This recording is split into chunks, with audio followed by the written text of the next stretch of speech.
when he runs, he's going to be running as like a Catholic because he is a Catholic.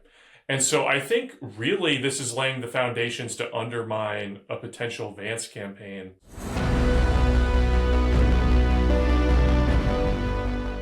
The Trump administration has been doing good work with ICE, deporting illegals. And so it seems more of this effort to sort of give the opposition to this effort a moral cover. Because, of course, the argument from the right is, why would you oppose deporting these illegals? Because they're often, rapists, drug dealers, terrorists in a lot of cases. At the bare minimum, we have no idea who these people are. And so it sort of gives the left moral cover. They want to use the image of the innocent migrant, like the crying Mexican kid, and now we have to tear up the Constitution because children are crying on TV. And so it really just provides moral cover to the opposition. But I think in particular, it's important to note that Trump, this is his final term. And so he's on his way out. And so I think what everyone's thinking about now is how 26 is going to go and how 28 is going to go. And in 28 in particular, of course, J.D. Vance is obviously going to be running. And when he runs, he's going to be running as like a Catholic because he is a Catholic. And so I think really this is laying the foundations to undermine a potential Vance campaign. Because, of course, if Trump doesn't successfully complete the wall and he exits office, and you could say, as far as border security goes, he had the most secure border and he deported this many people. For the people that he deported, there is a steady decline in the foreign-born population, but we're really only back to like February 2024 levels. So it's not the most insane mass deportation effort that's ever occurred, although it's been branded that way. And so really the test is going to be, is a Democrat going to get in 28 and then undo all of this work in like 6 months? And so I think that's the real battle if Trump can't do something that outlives him, like finishing the wall or passing significant legislation like an immigration moratorium that outlives him. I think that's the real battle is 28. And so you see this effort to undermine Trump, but it's really undermining whoever the Republican nominee is going to be in 2028 because they don't want Trump's legacy to survive him in that way. Oh, absolutely. I think this is a very dangerous document for Republicans. As we all know, when Leo was a cardinal, he was tweeting articles from the dissident website National Catholic Reporter attacking Vice President Vance and his positions on immigration. And of course, Vance laid out a very Catholic, it is a Catholic position on Ordo Amoris, meaning there's an order to charity, right? First you love your family, then your city, then your state, then your country, then you can open up yourself to migrants and others in need. And I think this is clearly where Leo is coming from. Again, he blessed a glacier the other day with Arnold Schwarzenegger, who's not a Catholic, and who gave a speech at this event, and he was just like dreaming about how the church can use its influence to promote climate protection. And, unfortunately, Leo himself spoke about our common home being this earth. And of course, we all know as Catholics and Christians that our home is in heaven, right? And so, this, again, document, when I read it, it kind of read like AOC talking points. And we, of course, know AOC is going to probably run for president in 2028. If not 28, then later on, because it's also rumored she might be running to replace Chuck Schumer coming up, who's, I think, now getting in his very late 70s. So, the Democrats are going to weaponize this document. Of course, it's all very predictable, as they always do, to promote, again, open borders, more immigrants, etc. And you're seeing right now the bishops actually in the United States get behind that. There were bishops, I believe, I forget which state it was, but they just had a Eucharistic procession, and they went to an ICE facility, a detention facility, and they were denied admission. But this is the sort of stuff that you're going to get because most clergy, or not most, many in this country are very liberal, social justice minded, and they're taking cues from what the Vatican is saying on all this, and they're going to just keep attacking Republicans. And so I think it is incumbent, especially upon Republicans and Catholics who understand these issues, to clarify actually what the church has taught about things like the death penalty, as well as border security, and other things that President Trump is doing, and why it's important to not give these talking points out there. Because, again, maybe, I'm not sure if you saw it, Wade, President Obama just put out a statement, video remarks attacking authoritarianism rising in Europe. So again, the optics as well as the arguments that are being used by the Vatican right here are very dangerous because again, it's opening up and utilizing leftist talking points, and the left is only going to continue to capitalize that. And Archbishop Vigano called this out in a recent tweet, and he said, look, this is a corruption of the papacy, unfortunately, and it's being used at the service of Agenda 2030 and the rest of the global elites. So this is a major concern.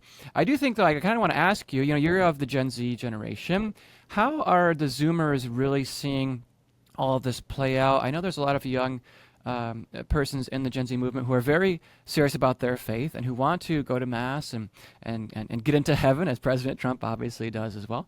But how are they viewing this papacy so far?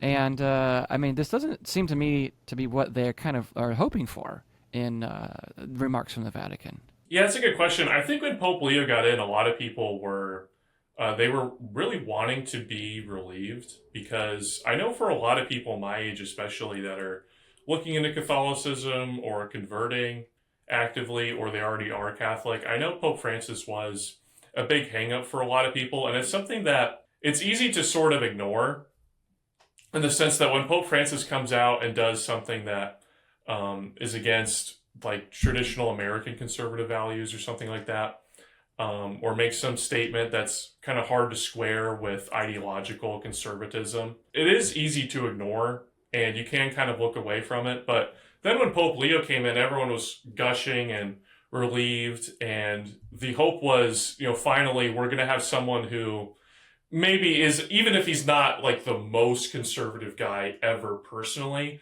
the hope was maybe he's at least going to finally like stay out of politics in American politics.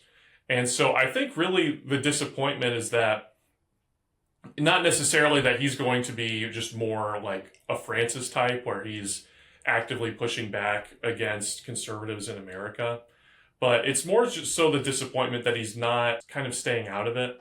And, I think there was no reasonable expectation for him to do so. So I think that's where a lot of maybe some disappointment comes from. But I do think that, with Pope Leo, I'm not sure that he's going to be still as much of a ideological radical as Pope Francis was. And so I think a lot of people in my generation feel the same way. And so we're just kind of looking for more from him. Like, his papacy is in its infancy. And so there has been a lot of concerning signs, like obviously this statement and the climate stuff. But I think with my generation, a lot of people were kind of expecting that as far as the climate things go. And so we're looking towards really like what is going to be done with the 28 election, and how he's sort of like laying the groundwork for that. I'm reminded of various statements Charlie Kirk actually said when Leo was elected, and how he was just disappointed in a lot of what he was seeing coming out of the Vatican. And it seemed like he had a great interest actually in looking into the church itself.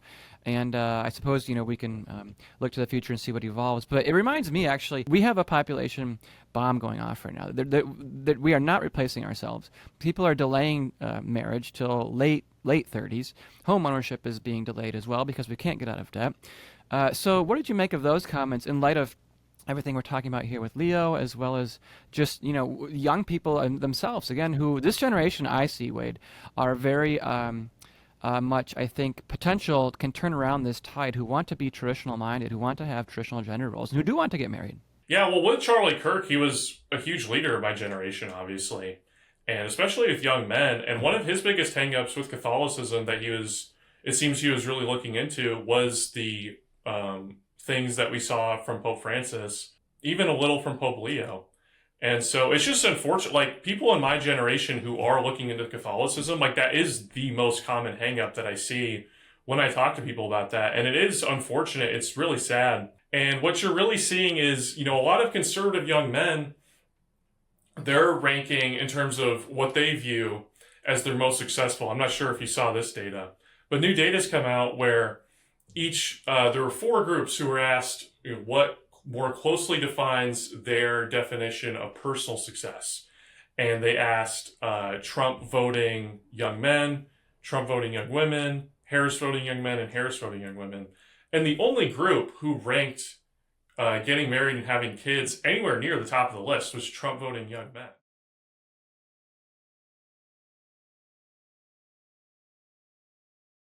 Aloha everyone, this is Jason Jones for LifeSite News. We hope you enjoyed this video. For more content like this, check the link in the description.